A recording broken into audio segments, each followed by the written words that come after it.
Hi guys, this is Alea Jen and welcome back to my YouTube channel. So for today's video, how to be a domestic helper in Hong Kong. Ano ba yung mga gagawin mo para maging domestic helper ka dito sa Hong Kong. So maraming mga nagtatanong sa akin kung anong gagawin, ganyan. So yung first tip na gagawin nyo is maghanda muna kayo ng passport, of course. So kailangan may passport kayo. NBI, wag na muna yan, kahit passport na lang muna. And by the way, may nagtanong sa akin kung gagawa pa daw ng resume or biodata pag nagpunta ng agency. So wag na po, kasi pagdating doon, bibigyan kanila ng papel, iba dalawang pirasong papel. So pa-fill upin ka doon. So yun na yung parang biodata mo, hindi nila kailangan ng papel mo na I am like this, yung sarili mong gawa. Walang ganon. So, ikaw yung mag-aano doon sa kanila, ikaw yung mag-fill up. Kaya ang tekniko dyan, kasi marunong ako niyan, pagbigayan ng papel, mabilis mo ngayong tapusin yung papel mo. Mabilis kang magpasa pabalik kasi the more na mabilis ka, mas mabilis kang ma-interview, mas mabilis kang masalang. Kaysa sa matagal ka, ikaw yung pinakahuli. Kaya yan yung ginagawa ko. Nung una kasi, hindi ako ganun kabilis. So, siguro nasa from the last, mga siguro pang 10. Ang dami nang nauna sa akin. Pero nung natuto ako, ganito pala yung dapat gagawin. Pagbigayan ng papel, bilisan ko. Pangatlo ako ngayon sa lahat. Tapos ayun, mas mabilis kang matapos. Ay sa kanila kasi, umalis sila doon sa agency, 8 na ng gabi or 9. Kasi lumabas ako doon, 7 na eh. So sila, 8 or 9 na yun sila natapos. Kaya, thankful ako na may mga, alam nyo guys, kapag sa isang sitwasyon, dapat mapagmatsyag ka, yung sa susunod, alam mo na yung gagawin mo. Dapat, alam mo yung pag nag-apply ka, kailangan mo ng utak. Hindi pwedeng puro pabebe lang yung alam mo. Hindi tinatanggap yung puro pabebe lang. Ayan.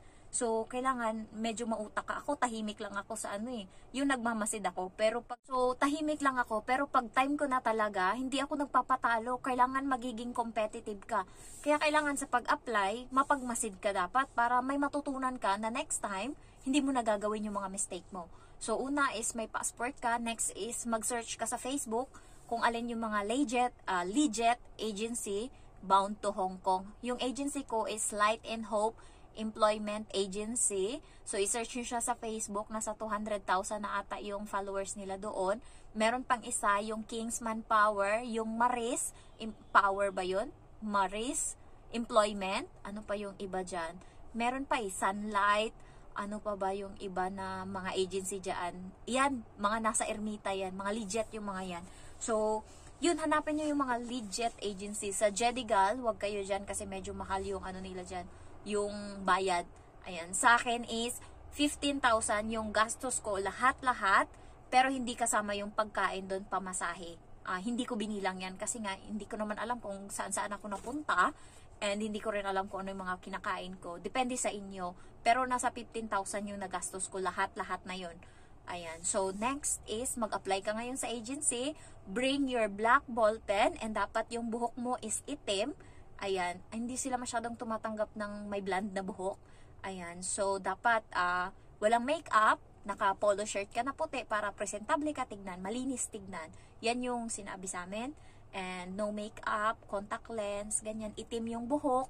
So, itali nyo kung kasi ako brown yung buhok ko nung time na yon, tinali ko lang para hindi halata. Next is, pagpunta mo doon, magpa-interview ka muna sa agency, tatanungin ka nila, may tattoo ka ba, may opera ka, ganyan. Kailan ka last nag-vaccine, ganyan, sa COVID. Hindi ko lang alam ngayon kung may vaccine card pa sila na hinahanap. So, yun, sinabi ko lang, and then, wait lang, salang kayo mamaya. So, parang lang yun, screening pa lang yun sa agency. May pinaka-final talaga na interview. Yun yung ang mag-e-interview sa'yo is yung agency dito sa Hong Kong. Doon, bigay todo muna dapat lahat. Kasi marami kang kakompetensya. Sa isang interview, 50 kayo. So, ang matatanggap dyan is 15, 20, ayan. Ang karamihan na tatanggap is ex-abroad. Ayan, ex-abroad, ex-Hong Kong. Sa first-timer, masaya na sila pag nakakuha sila ng 10. Kasi hindi ganun ka in demand yung first timer. Maliban na lang pag masama ugali ng amo, first timer kinukuha. Kasi ayaw nila, gusto nila ginugulangan yung mga katulong. So, next is, ayun, interview na ng tawag nito, ng agency sa Hong Kong.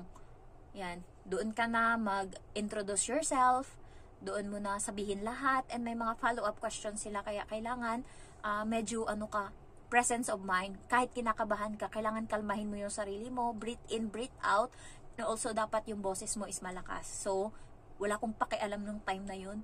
Malakas na pala yung boses ko. Tapos yung mga tao doon, pati yung mga taga-office ng agency, nakatingin na sa akin kasi doon kami sa open na lugar. Alam mo yung katabi namin yung mga nagtatrabaho sa office nila, doon kami pina-interview kasi sa loob may nag-oowa. So, grabe talaga yung nakakahiya. Pero yung boses ko malakas. Tapos ayun, minsan tumatawa ako. Kasi syempre, tinanong ako, may boyfriend ka? Sabi ko, wala po. Sa ganda mong yan? Sabing ganun. Hindi ako naniniwala. Tapos bata ka pa. Sabing ganun ng agency dito sa Hong Kong. Tapos sabi ko, wala pa po, kasi wala akong pera. Pag may pera na ako, yun, makakakuha na akong boyfriend. Sabi ko ganun, tapos tumawa ako. Tapos yung agency, kahit napandak ako, kasi nga, pinaupo ako sa upuan, tapos yung mga kasama ko, ang tatangkan, pagdating sa akin, biglang taga dito na lang, sa kanila taga dito, tapos ako taga dito, ano height mo? Di nakinabahan na ako, kasi tinanong na ako ng height. Tapos sabi niya, bakit, alam mo ba, tinatanggap namin dito is 5 flat, sabing ganun. Pero kapag nakitaan ka nila ng potential, lalo na kapag ka sa English and active ka, cheerful ka, hindi na nagmamatter yung height. Yung weight, hindi ko lang alam kasi binabagsak talaga nila yung weight, lalo na pag mataba, mga 80 kg, parang mga 78, ganon. Pero yung kaibigan ko is 80, ilang beses na siya, hindi siya natanggap. Ang problema, mataba siya. So, ang sabi sa kanya, papayat. Kapag ex-abroad ka, tas medyo mataba ka, tinatanggap. Pero kapag first-timer, tas mataba, maselan sila. So, yun. Di nagkaanuhan na kaming dalawa, nagkapalagayan na kami ng loob ng agency sa Hong Kong. Parang nagbabatuhan na kami ng mga words na, alam mo yung medyo nagiging palabiro na siya. Ako, inaano ko din, nilalabanan ko yung mga niya.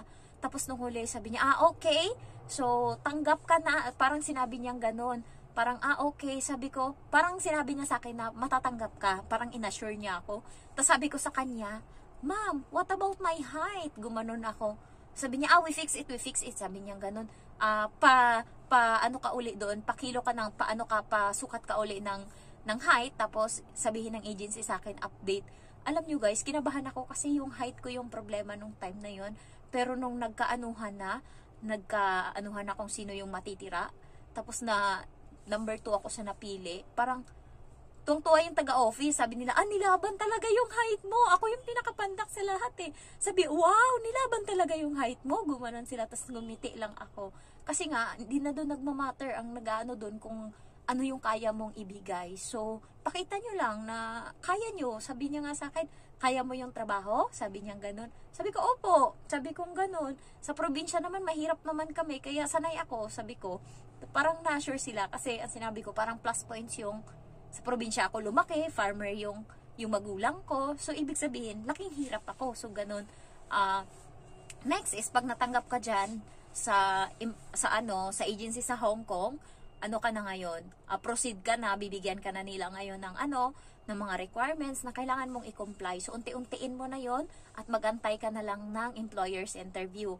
May mga nag-comment sa akin dyan kung kailan or ilang weeks daw bago magkaroon ng employer's interview. Walang assurance kasi nga hindi natin alam kung pipiliin tayo ng amo. Nakadepende sa amo kung gusto tayo. Kasi sa isang amo guys, lahat ng mga dyan, titignan niya nila. Kung hindi sila satisfied, maraming pagpipilian. Meron pang Indo, meron pa tayo, Indonesian. So, talaga, parang, alam mo yung suntok sa buwan kung ikaw yung mapili. Swerte mo pag mapili ka.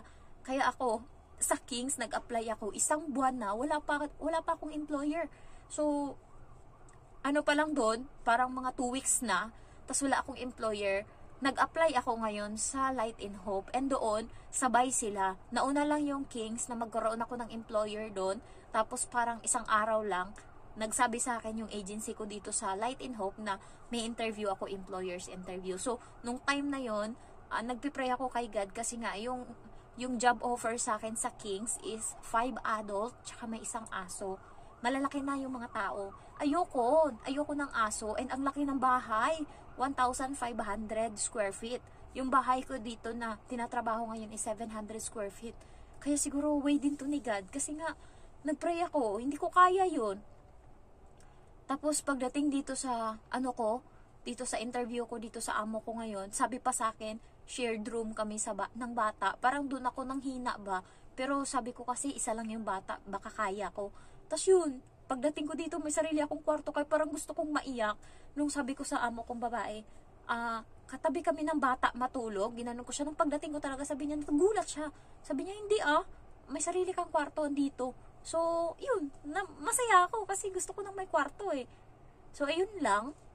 Pagkatas noon, natanggap ako ng employer's interview, tapos sunod-sunod na yung nangyari. Kasi, nag-training na ako sa TESDA, tapos yung iba ko mga requirements, natapos ko na yung sa yung vaccine card, natapos ko na NBI, tapos PAYOS, e-registration, COE, tapos, sinunod ko is medical. Nung may employer na ako, tsaka ako nag-medical.